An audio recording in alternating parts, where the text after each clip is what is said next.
AskReddit by Who'll. What secret was revealed when cleaning out the home of a deceased family member? Elderly aunt had a hidden room with staircase to basement area no one knew about. She and her son had a meth lab. This was in the 90s in Philly. Blew us all away. It could have blown the whole neighborhood away. Cleaning out my grandpa's apartment, we found different pieces of a handgun scattered around. He struggled on and off with depression, and apparently he did it so that if he was thinking about suicide, he would have to go find all the parts and give himself time to talk himself out of it. Actually, a majority of people who attempt suicide do so impulsively, something like just 5-10 minutes. https://www.hsph.harvard.edu/means-matter/duration/closed bracket after deciding to commit suicide. So setting up time barriers like this are actually a big part of the treatment plan for people who are suicidal. We all knew this one uncle had a second family. We expected drama at the funeral. No one was expecting his third family to show up. Wife. 3 kids. This new family knew the rest of the family by name from pictures. How we are all related, names, hobbies. That was a wildly bizarre experience. I'm sorry, what? How did he have the time and energy? Many years ago I went with my dad and aunt to clean out my great uncle's apartment after he passed away. He was never married, no kids, and lived, we thought, very poor. Tiny apartment with a twin bed, table and chair, a couple of pots and pans, a couple pants and amp, shirts, and that's basically it. As we stripped the bed and moved the mattress, we were shocked. He had hundreds of stacks of $10 bills, wrapped in rubber bands, under his mattress. They were all $10 bills. He lived during the Depression and didn't trust banks, apparently, but we had no idea he had so much cash. He never spent it on anything. Just bundled it and saved it under his mattress. Some of the bills were so old and yellowed. It equaled thousands of dollars. We had no idea. This is where all the $10 bills went. This isn't cleaning out their home. But when my husband died a few years ago, I found several notes, letters he had scattered in various places around our home, written to me in advance. He had terminal cancer and amp. Knew he was dying. Some were marked open when you can't stop crying, open when the holidays are too rough, open when you have to put one of the cats to sleep. They didn't contain any secrets, but they are heartbreakingly beautiful. I lost my wife of 39 years recently to cancer. I wish I would find letters like that, but not so fortunate. Ovarian cancer took her way too fast and she was fighting hard for her life until the end. Still a note left from before, would all I would ever ask for in the world. Sunday would have been our 40th wedding anniversary. My dad was in hospice at home for a couple months before he died of lung cancer, and when I went to clean out his house I found that he had already sorted and packed away most of his personal treasures in couple storage bins. It was heartbreaking all over again, thinking of him sitting there packing up his own life, knowing it was coming to an end. My uncle committed suicide, and when I went to his apartment to clean it out, I saw that he'd given it so much thought.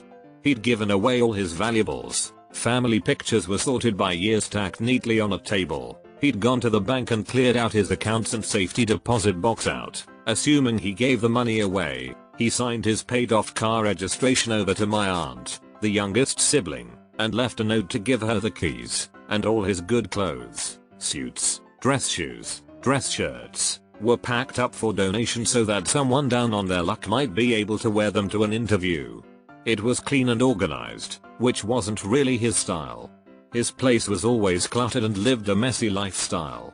He was the life of the party. He was always popular and well liked and fun, and he must have been so sad. He was only 54. My dad kept a handwritten note in his wallet containing my mom's old address, phone number, and directions to her house from when they first started dating in the 70s. He had moved it from wallet to wallet over the years. He just died this past March and that was one of the first things we found. This is so nice. My step-grandma had been married 5 more times than she told my grandpa she had been. He was her 9th husband, not her 4th. Damn, she got around. What happened to the previous 8 husbands? I found a hidden .38 revolver in my late stepfather's bookshelf. Every bullet in the gun had the name Steve written in Sharpie. No one had ever heard of him. Fuck you, Steve. My dad passed away in 1994. I was 28. While going through his safe I found some adoption papers.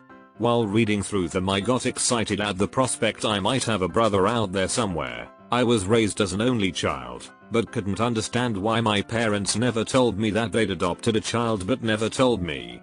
After rereading them, I realized that they papers were about me. After confronting my family about this, turns out everyone family, close friends, I mean everyone, knew I was adopted. Except me. That was a fun day. I really hope you managed to cope with it. That my dad hid money all over the house, not huge amounts mind you, but $60 here, $120 there. Felt like a bit of a scavenger hunt when we were cleaning out his stuff. He was always a bit of a sneakily generous guy, always gave me and my brothers a secret handshake with money tucked in his palm when we'd go back to school after a weekend home, etc. So wouldn't be surprised if he'd done it intentionally.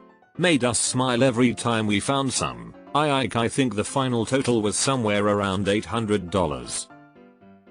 I deal with Desiad estates as my job and have to go into houses to collect paperwork, etc. One home of an elderly lady I found £15 in cash stuffed all over the place, just in envelopes and stacks of opened post. Another house I went to recently I found almost £9 in various envelopes. Deleted. Oh dear, your poor grandma. A friend of ours was the executor of his uncle's will. After his uncle passed away he was phoned by a few museums who asked what he wanted them to do with the buses. His uncle had stashed 6 buses at different museums without anyone knowing. Buses? More info please. Grandpa did drawings of the faces of the people he killed in WW2. Nobody knows why, but my grandma said he had a lot of guilt over the things he saw, so my guess is he didn't want to forget them or didn't feel like he should be allowed to forget them. My grandfather, who was in Italy, on Omaha and in the Bulge, did something similar. Every evening before bed, he'd visualize the German soldiers he had killed and would say prayer for each, and ask for forgiveness from them. In a way, I think he felt feeling the pain of remembering them every day was his penitence. That my father committed suicide and did not die of a heart attack. That he was a cop under investigation for theft and took the quick way out. I found out my grandmother committed suicide about 20 years after the fact. I had been 5 when it happened. All through childhood I was led to believe she died from cancer. And that my grandfather was traveling. In fact, he was in and out of jail for a year from drink-related incidents following his wife's suicide. Thankfully he's been clean and sober for the last 20+ years. A family friend, 50s, was moving stuff from his mother's storage locker after she passed, opened a box of documents and inside was his adoption papers. He was adopted. Turns out his aunt, who is significantly younger, had a teen pregnancy, and to avoid controversy at the time the newly married older sister just adopted him. Is the aunt mom still around? Did he tell her he found out? My mother and her siblings found her still in my 91 years old great-grandmother's cellar. She always grew a huge potato crop. My little old polished great-grandmother was making vodka apparently. Good for her. She's the sort of woman we all aspire to be. That the city paid my mother $2,400 for the wrongful death of my father in 1979. That is definitely not enough information. They found out my grandmother lied about her age to her second husband. Keep in mind this was the 1940s. Her age on her marriage license was 6 years younger than she actually was. I know someone who found out he was a couple years younger than he thought we was. He found out when he was in his late 50s and had to get a copy of his birth certificate to apply for a passport. He thinks his mom lied to get him in school, out of the house, earlier because she was not a great person. Made him go, oh, that's probably why I struggled so much in school. Mine was confirmation of a wild story. My grandfather served in Korea. 4 years. There was a tall tale about how he won a house in Korea, unsure how to phrase this politely online, that it included the family who owned it and essentially anyone who worked there in a game of poker. That when he returned home, after a few years of receiving letters and small payments, my grandmother told him to give the ownership back to the family. I don't think anyone really believed him when the story was told, over and over again. My grandmother died when I was young, so couldn't ask her if it was true. When he passed away and we were cleaning out the house, we found the letters from the family and the letter from the lawyer Gramps used to officially return ownership. My grandpa owned a pleasure house in Korea, is a sentence that's hard to say. Grandma, honey, I think it's time you got rid of that Korean whorehouse you own.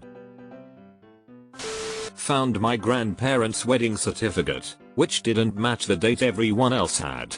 Their original date was 9 months before my aunt was born. The certificate was dated about 5 months before she was born. That seems to have happened a lot back then.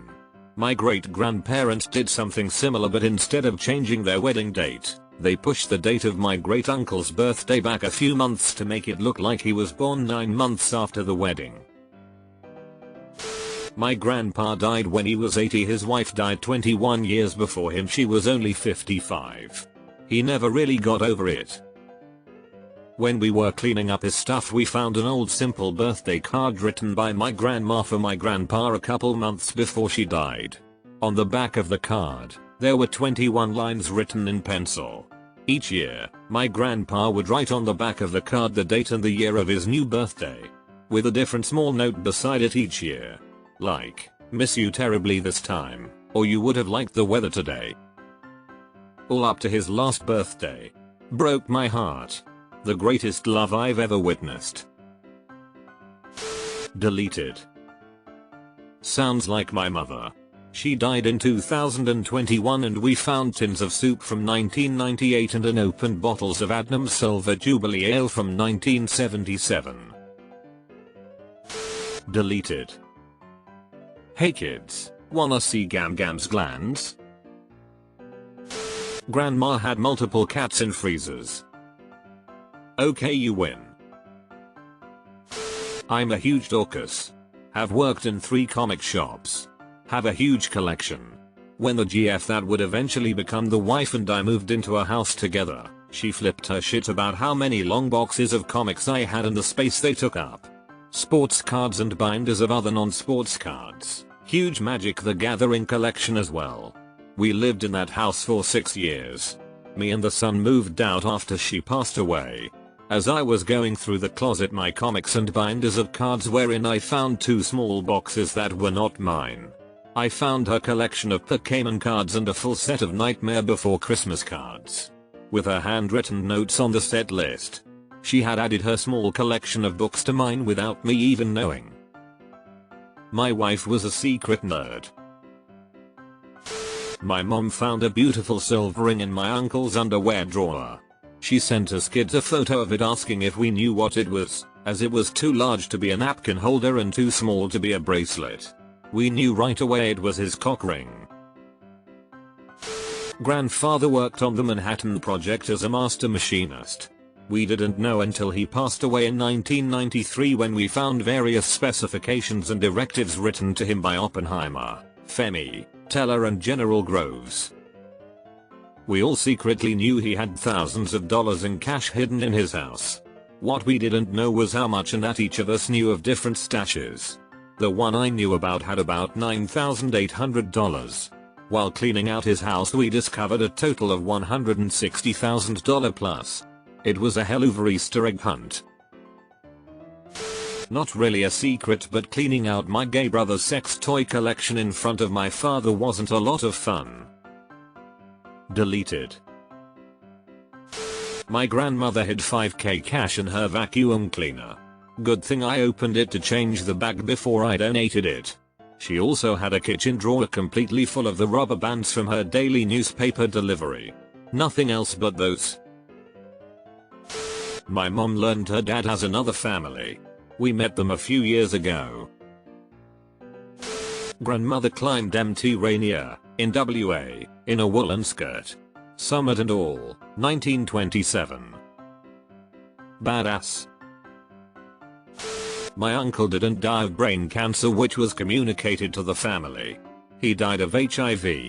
He was gay, he was madly in love with his partner, and because his immediate family, his partner was not allowed in the hospital to say goodbye. I inherited some of my uncle's things. In it was a large stack of love letters from his partner. They were so in love, and hid it from everyone.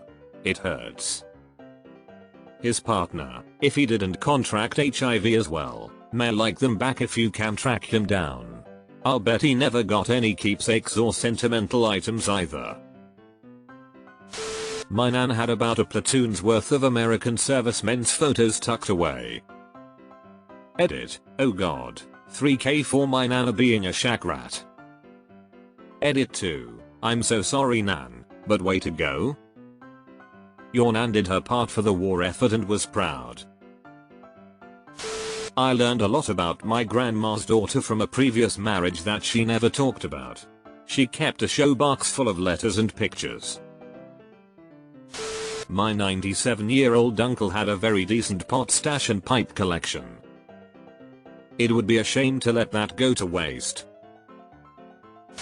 My grandmother was secretly using medical marijuana. She asked me to help her get her card, and I took her to the dispensary when she wanted to go. The rest of the family found out when she passed away. WHN they found some edibles in her nightstand. Miss her every day. Good on you for helping her. I love that for your gran. I, as a joke once, made thong underwear on a merch website with my cat's face on them and my signature. The description just said, so you can wear my pussy on your pussy. My friends found this hilarious and bought them up, of course. I got numerous snapshots of thong photos for a while. We forgot about this for years. My best friend passed away in a motorcycle accident last year. His family called me while cleaning out his house a month or so after. They were wondering why they found thongs with my signature in his closet. I never thought I'd have to explain that one. Luckily, they thought it was incredible and we all shared some good laughs. My aunt had been engaged decades before her death. The engagement was called off because he cheated on her. When she died, we have dozens of letters and cards he had sent her over the years. He apparently never stopped writing trying to get her back, and she never told anyone she was getting these letters. My nosy self would be sitting there combing through all those letters with a glass of wine. My parents got divorced almost 50 years ago. When I cleaned out my old man's place 30 years later, he had a written out accusation that my mother cheated. I know who he referred to, and honestly, he was probably right. My old man was pretty hard to take most of the time, so the divorce wasn't a shock. My mother cheating doesn't seem much of a surprise, but that he kept this in writing was, I'm guessing it was his last blame volley from beyond.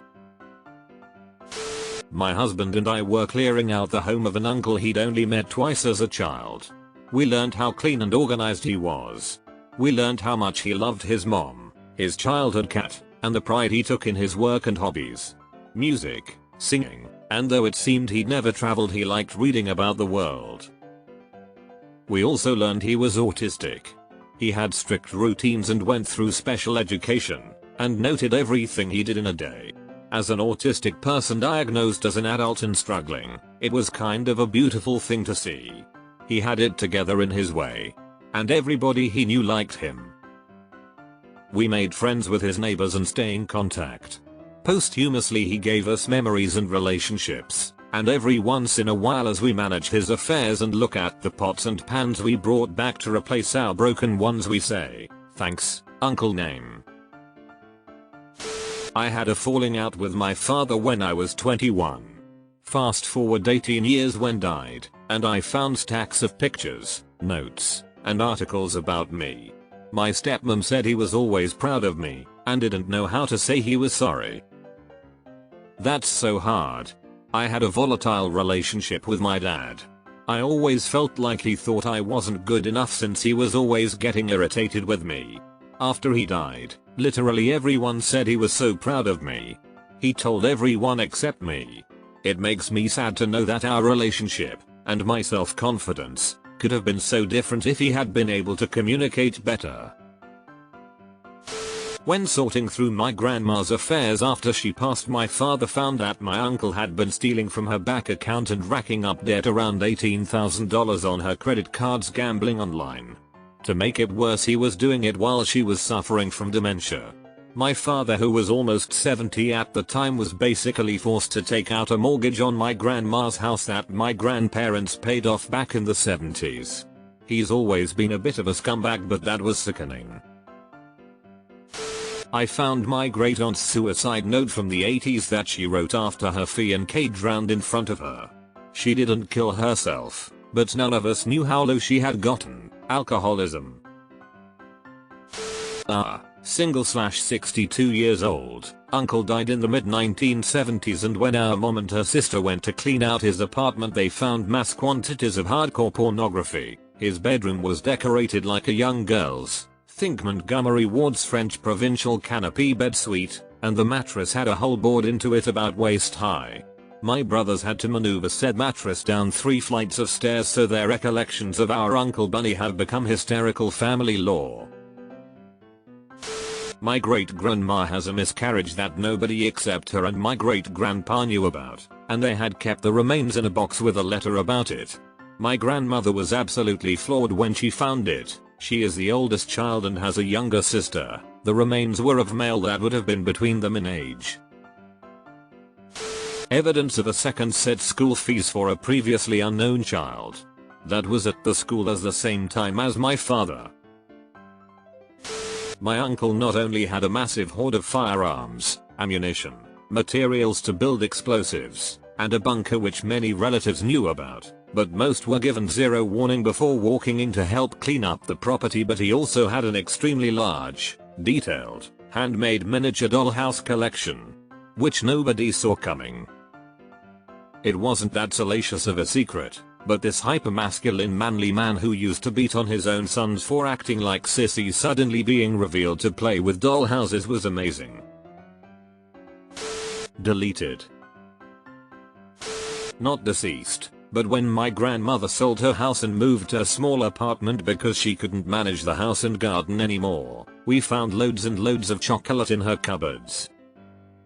She had lived extremely healthy, not fanatic and not pushing it on others, but at some point she apparently just decided that enough is enough and started buying loads of chocolate. I guess the habit was strong as there was quite a lot of chocolate lying around still.